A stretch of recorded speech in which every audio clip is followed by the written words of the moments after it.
프랭클린 선생님과 함께하는 사회복지 상담 시간입니다. 스튜디오에 선생님 나오셨습니다. 선생님 안녕하세요. 안녕하십니까? 네, 자 오늘도 이렇게 또 편지가 와 있습니다. 제가 편지 소개하겠습니다.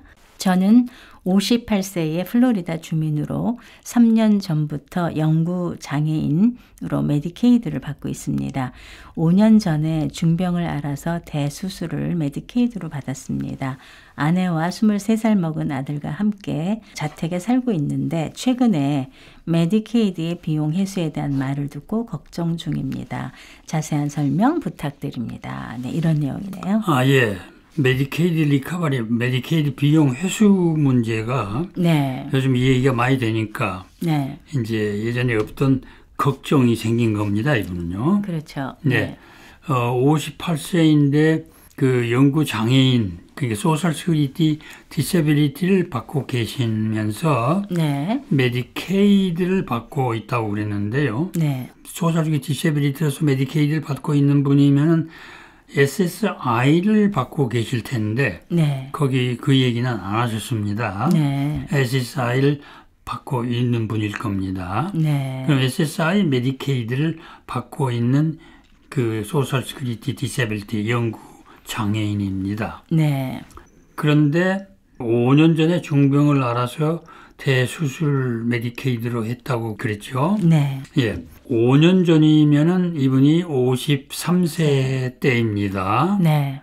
메디케이드를 가지고 계신 분들이 메디케이드 비용을 메디케이드가 회수하는 연령은 네. 55세부터입니다. 아, 55세부터. 예, 55세부터이기 때문에 네. 이분은 5년 전에 메디케이드로 수술을 한 거는 걱정 안 하셔도 됩니다. 네. 예, 그게 그 리커버리의 대상이 안 됩니다. 네. 리커버리 메디케이드 비용 회수 리커버리는 네. 55세 이후에 메디케이드의 혜택을 본 그 메디케이드의 경비를 이제 회수하는 건데 주로 네. 그 롱텀 케어에 대한 내용입니다. 아. 이 널싱홈인다든지 또는 커뮤니티 홈케어를 받는다든지 네. 이런 그 메디케이드 사용이 네. 주로 이제 대상이 됩니다. 그러나 그 회수 비용 회수에는 원칙적으로 약값 커버리지는 예. 해당이 안 됩니다. 다만 네. 널싱홈이나 어시스리빙홈 그 시설에 계실 때 네. 롱텀케어 메디케이드에서 계시면서 약을 쓰실 때는 네.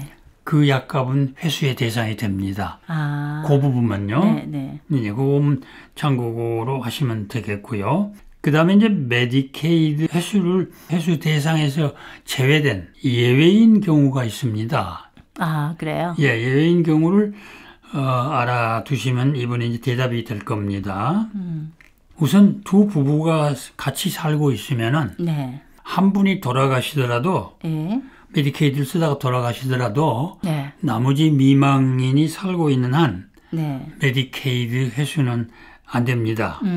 그러니까 염려 안 해도 되죠. 그렇죠. 이분은 이제 영구 장애인으로서 뭐 큰 수술도 받고 그러니까 이제 본인이 돌아가실 경우를 늘 생각하고 하시는 질문이에요. 네. 네. 예, 근데 본인이 돌아가셔도 그 부인이 살아 계시면은 네. 메디케이드 회수의 대상에서 제외된다는 것 분명히 알아두시기 바랍니다. 네. 또 18세 미만의 어린 자녀가 그 집에 같이 살고 있을 때도 네. 제외가 됩니다. 네. 근데 이제 58세 정도 되면 18세 미만 아이들이 별로 있을 수가 없죠. 네. 네, 그러니까 이제 그것도 염려 안 하셔도 되고, 네. 또 21세 미만의 영구 장애인 아들이나 딸이 그 집에 같이 살고 있어도 그 회수에서 메디케이드 회수에서 제외가 됩니다. 네.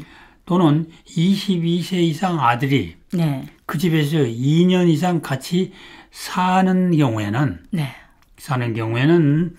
또 역시 메디케이드 회수가 제외됩니다. 네. 그러니까 이분은 본인이 돌아가시다도 부인이 살아계시기 때문에 메디케이드 회수에 해당이 안 되고 네. 또 거기다가 23살 먹은 아들이 함께 살고 있다고 그랬네요. 네. 예, 그럼 2년 이상 살고 있었으면 그 아들이 있기 때문에 또 회수도 못 합니다. 아, 예, 그리고 이제 또 중요한 거는 그 메디케이드 회수의 네.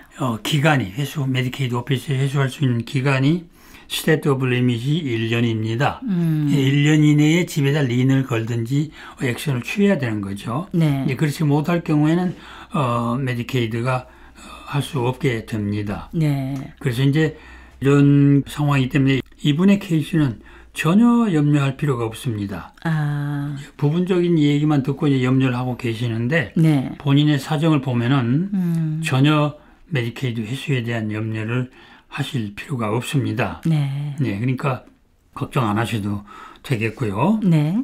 다음에 그 메디케이드 회수를 할 때 네. 또 메디케이드에서 그 회수를 해야 할 그 액수가 회수 진행을 위한 법률 경비를 보다 부족하면은 경비 충당이 안 되잖아요. 네. 예, 그러니까 또 회수를 안 합니다. 네. 그러니까 그 큰 염려들 마시기 바랍니다. 요즘 이제 메디케이드 회수 때문에 여러 가지 이제 얘기들 많이 하는데 메디케이드 회수를 네. 이게 이제 지금 제가 설명드린 것은 연방법에 의한 설명입니다. 아, 근데 연방법에 이제 의한. 각 스테이트별로 네. 메디케이드에 대한 법률을 시행 법률을 또는 프로그램을 제정해서 하고 있기 때문에 네. 스테이트마다 그 시행이 조금씩 차이가 납니다. 어떤 스테이트는 그 메디케이드 비용 회수를 안 하는 스테이트도 있어요. 네. 예, 그러니까 그거를 반드시 그 사시는 주에 플로리다에 사신다고 그랬는데요. 네. 예, 플로리다에 확인을 하셔가지고 네. 뭐 이분은 뭐 연방법에 의해서도 그 제외가 되는 분이니까 네. 걱정할 필요가 없습니다만은 혹시 그런 사정이 아닐지라도 그 스테이트 법이 어떻게 되는지 확인하시기 바랍니다. 네. 보통은 메디케이드가 해수가 들어오면 메디케이드를 사용하다가 이제 뭐 돌아가시게 되면 그리고 그 집에 아무도 남은 가족이 없거나 그러면 집만 하나 이제 남았을 때 그때는 회수가 들어오잖아요. 메디케이드에서. 예. 그랬을 때 보통 즉시 들어옵니까? 아니면 시간이 좀 있다가 들어오게 되나요? 아까 스테이트 오브 리밋이 1년이라고 그랬잖아요. 네. 스테이트 정부가 그걸 액션을 취하는 것이 1년 이내에 해야 되거든요. 네. 1년 이내에 1차적으로 하는 게 집에다가 린을 그 부동산에다가 린을 거는 겁니다. 네. 또는 어떤 그 다른 은행의 자산이 있든지 이렇게 되면 네. 린을 거는 거죠. 아, 예. 근데 거기서 이제 또 카운테블 에셋 중에서 네. 제외되는 것이 있습니다. 어떤 것들이 제외가 되죠? 본인이 네. 죽음으로써 발생하는 돈. 아, 예를 들어서 말하면 라이프 인슈런스 라이프 인슈런스 같은 네. 거. 네. 또는 이제 그 IRA에 적금을 들어도 네. 본인이 죽음으로써 탈 수 있는 돈, 그 조건들이 있잖아요. 네. 그런 돈은 회수에서 제외됩니다. 아, 회수에서. 네. 그러면 그것도 참고해야 해야 됩니다. 그런 것들은 다 이제 회수에서 제외가 된다는 거. 예. 그러니까 내가 가지고 있는 자산 중에서 어떤 것들이 메디케이드를 사용하고 나서 내 사후에 다시 회수가 될 건가 그 리스트를 좀 잘 갖고 계시면 도움이 되겠네요. 예, 이제 덮어놓고 메디케이드 회수 때문에 염려하고 있을 필요는 없죠. 네. 예, 그때 돌아가실 때 이제 상황이 어떻게 되느냐. 네. 예, 그런 거 또 생각해야 되고 또 집을 팔 때도 네. 여러 가지 경우가 있습니다. 어, 스테이트마다 법이 조금씩 다른데요. 네. 그 스테이트의 그 법을 확인하셔가지고 네. 그 큰 염려 안 하셔도 되는 그런 상황이 많이들 있거든요. 네. 그러니까 확인들 하시기 바랍니다. 또 집을 살 때도 이 집이 그렇게 린이 걸린 집인가 아닌가도 바이어 입장에서도 알아볼 필요는 있을 것 같아요. 예, 그 참고로 조사할 필요가 있죠. 네, 네. 그런 것도 저 바이어 입장에서도 알고 계시면 좋을 것 같습니다. 네. 선생님 오늘도 좋은 말씀 감사합니다. 감사합니다.